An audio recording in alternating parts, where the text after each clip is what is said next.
I'm Rich Collins, and we're on the Collins Farm, which is right along I-80, about 2 miles southwest of UC Davis. We've got about 200 acres of YOLO fine silty loam, which is a soil classified at 100 on the Story Index, meaning it has a lot of great attributes.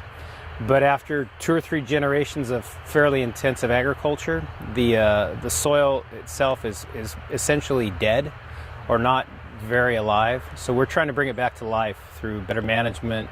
I've been an organic gardener since I was 10.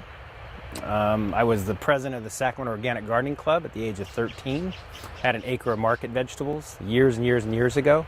I didn't always farm this way. You know, it's not easy to farm this way. So we're doing multi-species cover crops in that classic winter window to capture that energy, retain soil moisture, keep the raindrops where they fall, and use that moisture for growing that great carbon and that soil fauna underneath, when traditionally there's not a lot going on in these farm grounds.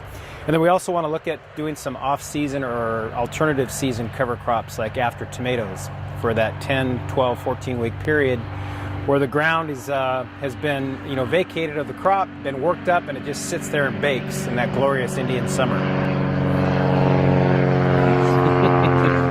Farmers around here are just not used to dealing with residue. You know, they have contracts that are pretty ironclad with seed companies and canneries. So planting dates and harvest dates are fairly fixed.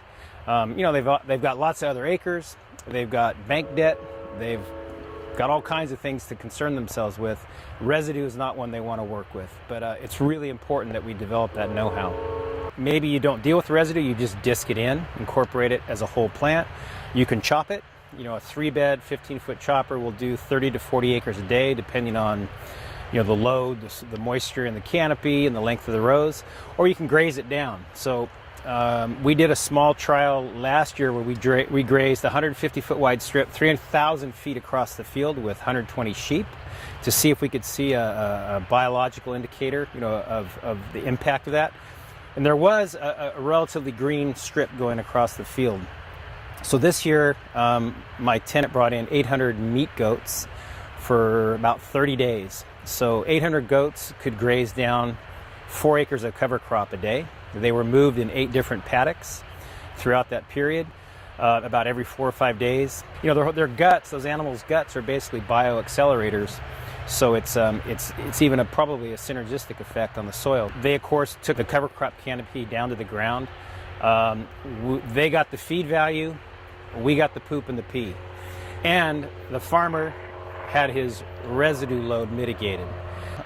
We think that sheep and goats are probably more appropriate for late winter, early spring grazing with regards to soil compaction and their mobility.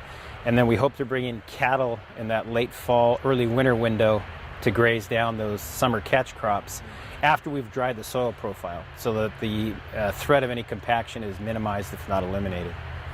So that's the model we've got going right now. And we hope to, in fact, go a little bit back to the future and bring livestock back to the Central Valley row crop farming via these intensive seasonal grazing windows. When it's appropriate, it makes great sense, and everybody wins, especially the soil. Kind of neat, we have a piece of ground just to the north of our road that the university owns, that it's rented to our tenant, and it's exact same soil, obviously the same rainfall patterns, everything, except 2 very different management practices. So it provides a pretty nice compare and contrast as far as runoff, as far as tilth, as far as soil biology, worm populations. It's really, really interesting. And I'll tell you, it's not night and day, but it's almost night and day. On our farm, we had 24 inches of rain this year. Nice, steady system of storms that came in throughout the month. And from this 115-acre field, we had not 1 gallon of runoff. So where did all that water go? Obviously, a very minimal amount was used by the cover crop for transpiration, but the balance of it was either stored in the soil or infiltrated down lower into the soil profile, hopefully eventually ending up in the water table. All around us there was lots of localized flash flooding, if you will, running off basically sheet erosion off of fields that are bare naked throughout the winter. but we had zero runoff. So I would contend that every farmer's got a reservoir on his farm, not in the form of a pond, but in every square foot of soil or cubic foot of soil. It's so important to keep the water where it falls and use it. And that's what it's here for. It's not a waste product that we have to concern ourselves with pulling ditches and cleaning drains and getting rid of it. We should do everything we can to keep it exactly where it falls. That drives me nuts when people say they use water. Well, yeah, we use water, we're wasting. It's just crazy. It takes a lot of work and a lot of management, and it does add an element of risk, but the benefits being the soil biology, crop quality, yields, disease resistance, water efficiencies, carbon sequestration, less fuel, less labor, they're so profound, but it's a learning curve. We've got to get on the learning curve, and we got to stick to it and relearn this. And these are things that have been practiced in the past. We just tend to forget them every generation or two.